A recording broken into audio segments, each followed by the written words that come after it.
Good morning, everyone. My name is Cameron Stephen, the guy that's bouncing back from a brain injury, who's working on myself every single day.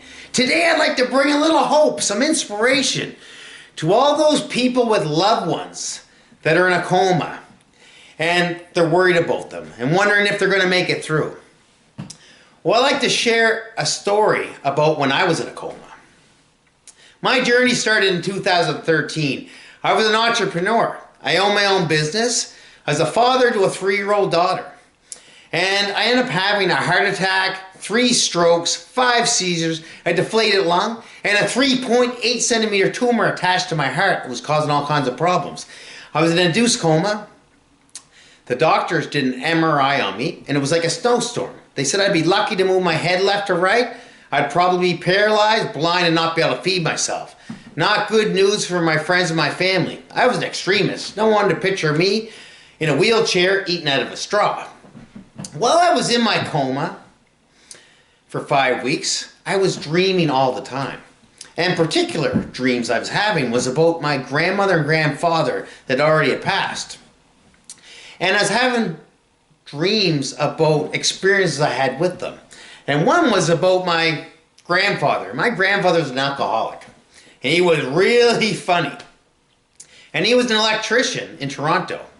And he was coming down to visit. And my mom told me, Cam, your grandfather likes to drink.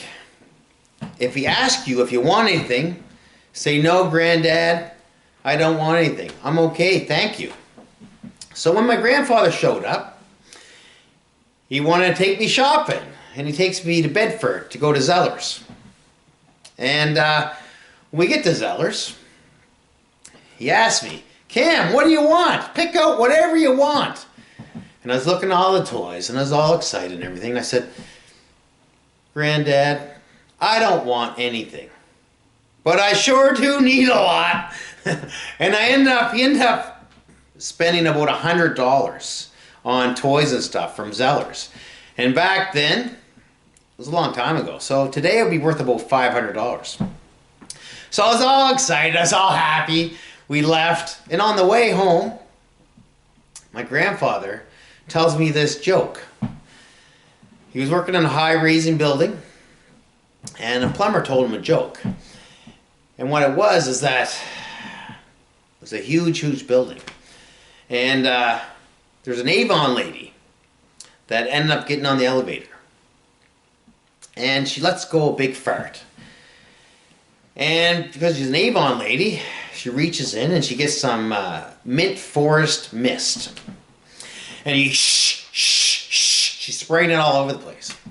Well, then the elevator opens and this plumber goes on. And when he comes in the elevator and the elevator closes, he goes to start to smell.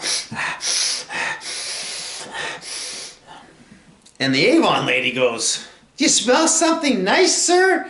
A nice mint forest? And the plumber goes, no, it smells like someone shit a Christmas tree. I still find it funny. Hilarious joke. And I was all excited. I got home and had all kinds of toys and stuff. And my grandmother would come see me in some of my dreams. And she used to make jam with her and do things like that. And 5 weeks later, they got a green light. They didn't think I was going to make it through. But I went into the surgery and they removed that 3.8 centimeter tumor attached to my heart.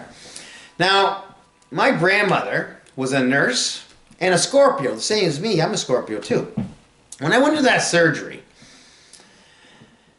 my grandmother was helping me through that journey. And the surgery was a success. I come out of it with several disabilities. I try to say sink and I say toilet. I seen double vision. I couldn't process, I couldn't understand. My vision was really bad. I think everybody thought my cheese fell off my cracker. I definitely wasn't myself. And I remember once I got out of the hospital, I went down the cottage. And the whole place is upside down and backwards. Now I couldn't read any labels or anything. So I was really, really thirsty. And I remember grabbing this water jug, so I thought, and dumping it up and started drinking. And it was so Soap doesn't taste very good. But I just want everybody to have a little hope, because don't give up, because I was told I'd never drive without STEM research. I've been driving for a year and 5 months, almost 2 years. And now I'm doing speeches, which nobody thought I could. I used to run out of buildings. I couldn't process, I couldn't understand, I couldn't speak. And now I'm doing these speeches. So I just want everybody to have a little bit of hope and inspiration that it doesn't matter if you're in a coma and nobody thinks you're going to come through it. There's a bigger picture involved. And not to give up. And always use the power within yourself. Check out my webpage, www.cameronsteven.ca. Or give me a call at 902-414-5655. I love to bring hope and some inspiration. Have a beautiful day.